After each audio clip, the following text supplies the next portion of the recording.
Boss ಸಿನಿಮಾದ title ಹಾಗೂ teaser ಇದೆಯಲ್ಲ, ಟೀಸರ್ ನೋಡಿದ ತಕ್ಷಣ ಒಂದಿಷ್ಟು ಎಲಿಮೆಂಟ್ಸ್ಗೆ ಈಗ ಸ್ಯಾಂಡಲ್ವುಡ್ನ ನಟನ ಒಂದು ಲೈಫ್ಗೆ ಸದ್ಯಕ್ಕೆ ಈಗ ಹೋಲಿಕೆ ಆಗುವಂಥದ್ದು. ಈ ಒಂದು ಸಂದರ್ಭದಲ್ಲಿ ನಮ್ಮ ಜೊತೆಗೆ ನಿರ್ದೇಶಕರಾದ ಲವ ಅವರಿದ್ದಾರೆ. ಈ ಒಂದು ಸಿನಿಮಾದ ಟೀಸರು ಮತ್ತು ಟೈಟ್ಲ್ ಬಗ್ಗೆ ಏನು ಹೇಳ್ತಾರೆ ಅನ್ನೋದು ಕೇಳೋಣ. ಸರ್, ಫಸ್ಟ್ನೇದಾಗಿ ಬಾಸ್ ಅನ್ನೋ ಟೈಟ್ಲ್ ಹೇಳ್ತಿದ್ದಂಗೆ, ಬಾಸ್ ಅಂದರೆ ಸ್ಯಾಂಡಲ್ವುಡ್ಡಲ್ಲಿ ದರ್ಶನ.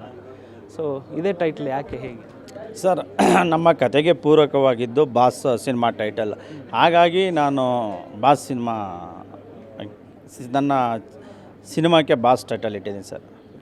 ಮೊದಲು ಅಂದರೆ ಬಾಸ್ ಅಂತಿದ್ದಂಗೆ ದರ್ಶನ್ ಅವರಂದ್ವಿ, ಮತ್ತು ಈ ಒಂದು ಟೀಸರ್ ನೋಡ್ತಿದ್ದಂಗೆ ಕಥೆನೂ ಕೂಡ ಅವರ ಒಂದು ನಿಜ ಜೀವನದಲ್ಲಿ ಆದಂಥ ಒಂದು ಘಟನೆ, ಇತ್ತೀಚೆಗೆ ಆದಂತಹ ಒಂದು ಕೊಲೆ ಪ್ರಕರಣ ಏನಿತ್ತು, ಆ ಒಂದು ಪ್ರಕರಣವನ್ನೇ ಹೋಲುವಂತಹ ಒಂದಿಷ್ಟು ಎಲಿಮೆಂಟ್ಸ್ಗಳು ನಿಮ್ಮ ಸಿನಿಮಾದಲ್ಲಿದೆ. ಸೊ ಏನು ಆ ಒಂದು ಟ್ರೂ ಇನ್ಸಿಡೆಂಟ್ ಇಟ್ಕೊಂಡು ಏನಾದರೂ ಮಾಡಿದ್ದೀರಾ, ಹೇಗೆ? ಸರ್, ನಾನು ಈ ಬಾಸ್ ಸಿನಿಮಾ ಒಂದು ರಿಯಲ್ ಸ್ಟೋರಿ ಆನ್ ಬೇಸ್ ಮೇಲೆ ಮಾಡಿಲ್ಲ. ನನ್ನ ಕಲ್ಪನೆಯ ಮೇಲೆ ಸಮಾಜದಲ್ಲಿ ನಡೆಯುವಂಥ ಘಟನೆಗಳನ್ನು ಆಧಾರವಾಗಿ ಕಂಡು ಮಾಡಿರೋಂಥ ಸಿನಿಮಾ ಸರ್. ಅಂದರೆ ಅದರಲ್ಲಿ ಒಂದಿಷ್ಟು ಕ್ಯಾರೆಕ್ಟರ್ಗಳು, ಅಲ್ಲಿ ಸೆಲೆಬ್ರಿಟಿ ಲೈಫಲ್ಲಿ ನಡೆದಿರ್ತಕ್ಕಂಥ ಒಂದಿಷ್ಟು ಎಲಿಮೆಂಟ್ಸ್ ಅಂತ ನೀವು ಹೇಳಿದಿರಿ. ಸೊ ನಿಮ್ಮ ಹೀರೋ ಯಾವ ಸೆಲೆಬ್ರಿಟಿ ಆಗಿರ್ತಾರೆ, ಮತ್ತು ಜೊತೆಗೆ ಒಂದಿಷ್ಟು ಹೆಸರುಗಳು ಕೂಡ, ಅಲ್ಲಿ ನಟನ ಹೆಸರು ಮತ್ತು ನಟನ ಜೊತೆಗಿರ್ತಕ್ಕಂಥ ಸುತ್ತಮುತ್ತಲ ಹೆಸರುಗಳು ಕೂಡ ಅದಕ್ಕೆ ಆ ಒಂದು ಘಟನೆಗೆ ಪೂರಕವಾಗಿರ್ತವೆ. ಸರ್, ಈ ಸಿನಿಮಾದಲ್ಲಿ ಬಾಸ್ ಒಬ್ಬ ಸೆಲೆಬ್ರಿಟಿ ಆಗಿರ್ತಾರೆ. ತನುಷ್ ಅಂತ ಹೇಳಿ ಕ್ಯಾರೆಕ್ಟರ್ ನೇಮು, ಸೆಲೆಬ್ರಿಟಿ ಆಗಿರ್ತಾರೆ. ಒಂದು ಕ್ರೈಮಲ್ಲಿ ತೊಗ್ಲಾಕೊಂಡಾಗ ಅದನ್ನು ಯಾವ ರೀತಿ ಉಪಯೋಗ ಮತ್ತು ದುರುಪಯೋಗ ಪಡಿಸ್ಕೊಳ್ತಾರೆ ಅನ್ನೋದೇ ಒಂದು ಲೈನ್ ಸ್ಟೋರಿ ಸರ್. ಅಂದರೆ ಎಲ್ಲಿ ನಡೆದಂಥ ಘಟನೆ ಇದು, ಯಾವಾಗ, ಯಾವ ಟೈಮಲ್ಲಿ ನಡೆದಂಥ ಘಟನೆ ಇದು? ಒಂದು 2 ವರ್ಷ 3 ವರ್ಷ ಪ್ರಸ್ತುತನೂ ಈ ಥರ ಘಟನೆಗಳು ನಡೀತಾ ಇದೆ. ಆ ಘಟನೆಗಳನ್ನೆಲ್ಲ ಇಟ್ಕೊಂಡು ಮಾಡಿದಂಥ ಸಿನಿಮಾ ಸರ್ ಇದು. ಅಂದರೆ ಈಗ ಇದೇನಾದರೂ ರೇಣುಕಾಸ್ವಾಮಿ ಕೊಲೆ ಪ್ರಕರಣದ ಆ ಒಂದು ಅಂಶಗಳು, ಆ ಎಳೆ ಏನಾದರೂ ಇದೆಯಾ, ಇನ್ಸ್ಪಿರೇಷನ್ ಏನಾದ್ರು ಇದೆಯಾ ಇದಕ್ಕೆ ಸ್ಟೋರಿ? ಖಂಡಿತವಾಗಿಯೂ ತಾವು ಸಿನಿಮಾ ನೋಡಿದಾಗ ಗೊತ್ತಾಗುತ್ತೆ. ಒಂದು ಕೋರ್ಟಲ್ಲಿ ಕೇಸ್ ನಡಿಬೇಕಾದ್ರೆ ಅದು ಮಾಡಿದ್ರೆ ಸಬ್ಜುಡೀಸ್ ಆಗುತ್ತೆ. ಸೊ ಹಾಗಾಗಿ ನಾವು ರಿಯಲ್ ಸ್ಟೋರಿಯನ್ನು ಇಟ್ಕೊಂಡು ಯಾವುದೇ ಸಿನಿಮಾ ಮಾಡಿಲ್ಲ. ನೀವು ಈ ಒಂದು ಸ್ಟೋರಿ ತೊಗೊಂಡಾಗ, ಯಾಕಂದರೆ ವಕೀಲರಾಗಿರ್ತೀರ ವೃತ್ತಿಯಲ್ಲಿ, ನಿರ್ದೇಶನಕ್ಕೆ ಇದು ಸೊ ವಕೀಲರು ಒಂದು ಈ ಥರದ ಒಂದು ಎಳೆಯನ್ನು ಇಟ್ಕೊಂಡು ಮಾಡಿದಂಥ ಸಂದರ್ಭದಲ್ಲಿ ಸಾಕಷ್ಟು ಸೂಕ್ಷ್ಮತೆಗಳನ್ನು ಗಮನದಲ್ಲಿ ಇಟ್ಕೊಂಡೇ ಮಾಡಿರ್ತೀರ.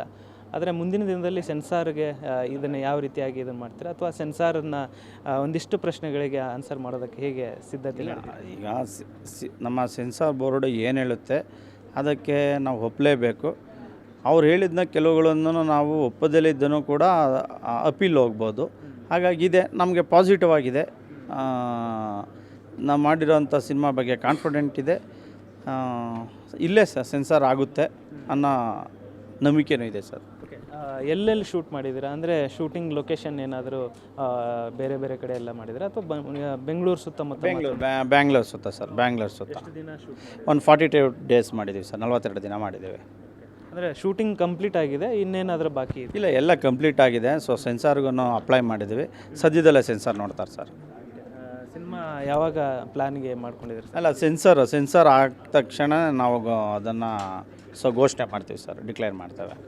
ಈ ಒಂದು ಚಿತ್ರವನ್ನು ದರ್ಶನ್ ಅವರ ಅಭಿಮಾನಿಗಳು ಹೇಗೆ ರಿಸೀವ್ ಮಾಡ್ಕೋಬೋದು ಅಂತ ಒಂದು ನಿರೀಕ್ಷೆ ಇದೆ ನಿಮಗೆ? ಸರ್, ನಾನು ಒಬ್ಬ ದರ್ಶನ್ ಸರ್ ಫ್ಯಾನಾಗಿ ನಮ್ಮ ಹೀರೋನ ಯಾವ ರೀತಿ ತೋರಿಸ್ತೀವಿ ಅನ್ನೋದನ್ನು ಅವ್ರಿಗೂ ಗೊತ್ತಿರುತ್ತೆ. ಯಾವತ್ತಿದ್ರೂ ನಮ್ಮ ಹೀರೋನೇ ನನ್ನ ದೃಷ್ಟಿಯಲ್ಲಿ, ನನ್ನ ವೈಯಕ್ತಿಕ ದೃಷ್ಟಿಯಲ್ಲಿ. ಹಾಗಾಗಿ ನಾವು ಯಾವತ್ತಿದ್ರೂ ದರ್ಶನ್ ಸರ್ನ ಒಳ್ಳೆ ರೀತಿಯಲ್ಲೇ ನೋಡ್ತೀವಿ, ಈಗಲೂ ಕೂಡ ಮುಂದೆನೂ ಕೂಡ ಸರ್.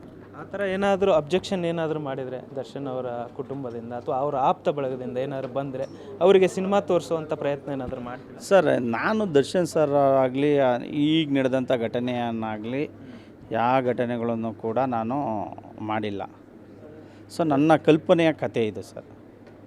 Okay, thank you. ಒಳ್ಳೆಯದಾಗಲಿ, ಆಲ್ ದ ಬೆಸ್ಟ್. ಇದಿಷ್ಟು ನಿರ್ದೇಶಕ ಲವ ಅವರ ಮಾತಾಗಿತ್ತು. ಕ್ಯಾಮ್ರಾ ಪರ್ಸನ್ ಶ್ರೀನಿವಾಸ್ ಜೊತೆ ಧನು ಎಲ್ಗಚ್, ರಾಜ್ ನ್ಯೂಸ್, ಬೆಂಗಳೂರು.